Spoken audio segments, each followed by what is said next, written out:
Hi, this is Cheryl back with you from Farmhouse Frugally with a wonderful remedy for your spring fever.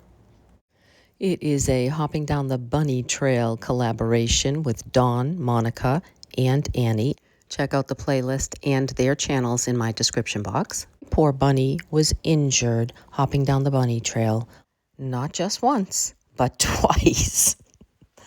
But before I tell you that story, we're going to start with this beautiful cake stand and cloche cover that I got, yes, free at my dump. It didn't have a cover on the top, but I am going to fix that with just a wood round from the Dollar Tree. I absolutely love to garden, and anything garden themed really speaks to me. So I am going to more decorate than DIY item number one. And since I've already done so many bunny videos lately, these might focus a little more on the bunny trail. I just cleaned up some terracotta pots, and I'm using a little floral in a basket that I actually created in the fall. Pulled out the pumpkins, and now I'm just adding some different mosses and greens. I had some gardening tools, some little mini ones I do somewhere. I just don't know where. So that would be cute as well. And then as I was in my craft room looking for something else, I remembered I had this little nest. So I decided to start over and put this in the bottom and then build up a little bit of a nest on top. And then one thing I always like to add are feathers. And I happen to have purchased this at the dollar store, this little bag of feathers, goodness, probably a couple of years ago now. And so I always try to put a couple of little feathers in the nest when I can.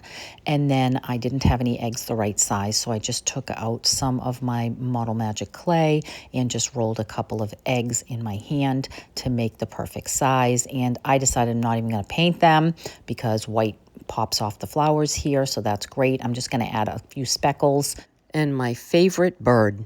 And I think it looks absolutely awesome here. Put the glass dome on top with the cover.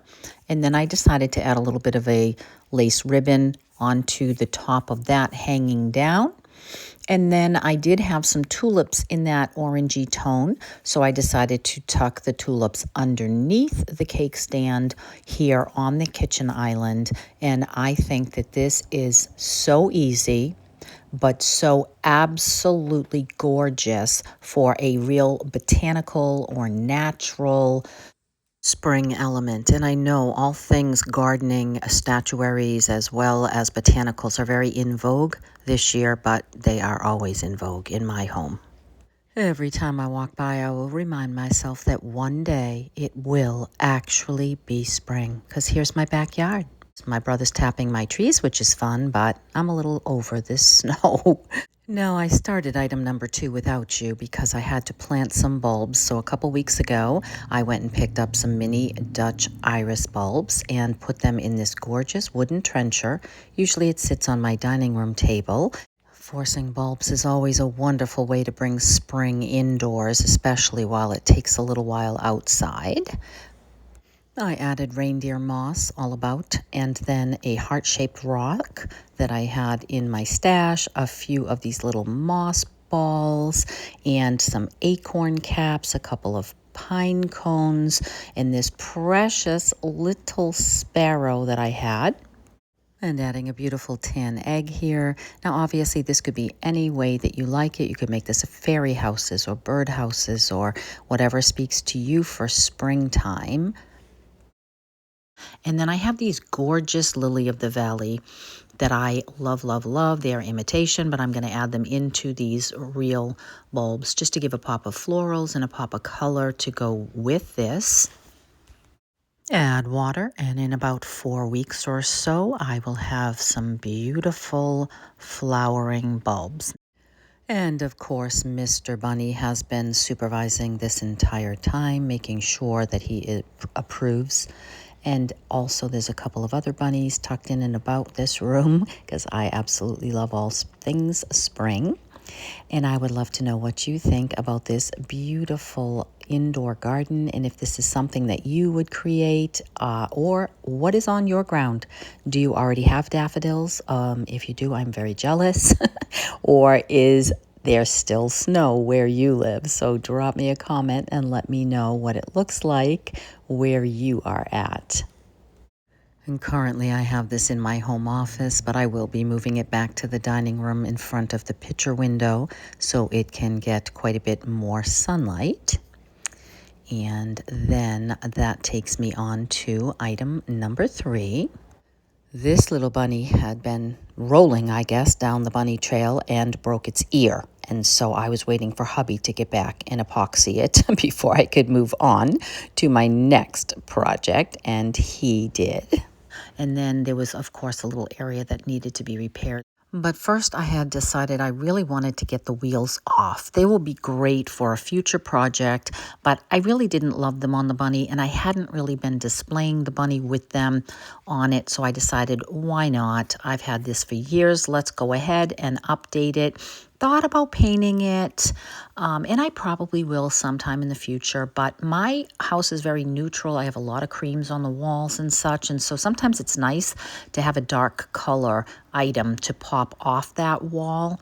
So I decided to just go ahead and take some brown paint after I put some clay in that crack and got that good and repaired, and then just kind of stipple the brown paint all over him just to match what I was doing for the repair on the ear.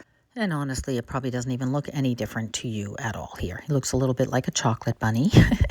And so once that is dry, I have this beautiful, I think it's probably the base to a cloche. I don't know. I think I got it for like 50 cents at the Goodwill bins. Washed it good, and I'm actually going to use it upside down. Last year I made this beautiful nest from some grapevine wreath that grows in my neighborhood, and so it's a good idea to do that while it's pliable in the spring and then let it dry, and then you can have all kinds of grapevine wreaths in all different sizes. And I just added the little bunny on top of this sweet little nest. It had a pop of peach with some florals and a little peach egg, and I absolutely love it. The cloche in my living room did not fit on top of this, so I did decide to go ahead and display without the bunny. But on my way to the living room, with his newfound freedom without his wheels, he hopped right out of that thing and broke his leg. Oh my goodness, this poor bunny needs to sit this spring out. So I will be using this beautiful base and the nest under the cloche in my living room, adding a beautiful chiffon ribbon. I have some gorgeous pinks and peaches in here for this spring, and I think that this is absolutely stunning. Wish the bunny fit, but it doesn't, so I added these sweet little bunnies along the bunny trail. Having a hard time picking a favorite.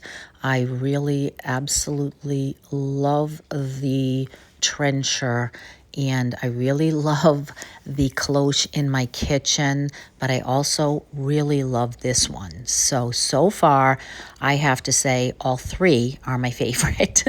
And even the next one is really adorable too. So I would love to know which one is your favorite. Make sure you do hype this video so that other people can also enjoy this. It definitely helps my channel, and I'm about 500 away from 5,000, at which time I will do a giveaway, so I would appreciate your help with that. This next one, again, very simple, showing you how to do that grapevine. I am unwinding an older grapevine wreath that I had and rewinding it to make it fit inside the cloche and tucking that up inside the glass to see whether or not I wanted that one or this one. I ended up with the one with the peachy pinks in it, and I'll use this elsewhere, but I had made this other grapevine nest last spring, and I decided to pop that nest on top of this new grapevine wreath and just tuck that inside. But since I chose the other, I just popped it in here. You will see a garden video in April, so you'll see more of that coming up. Make sure you are subscribed so you don't miss that. And then my final little spring item is this baby shoe. I absolutely love using these little baby shoes. Here is one that I did last year. I got these at the Goodwill bins for a couple of cents. So I'm just tucking some different mosses and some feathers and some eggs into this little shoe. Decide it needs a little bit more vintage touch. So I am going to take out that antiquing glaze. Go ahead and antique that and wipe that back, put it all back together again. I had made this clay bird out of the modeling clay last year, so I'm just going to tuck that little bird in as well.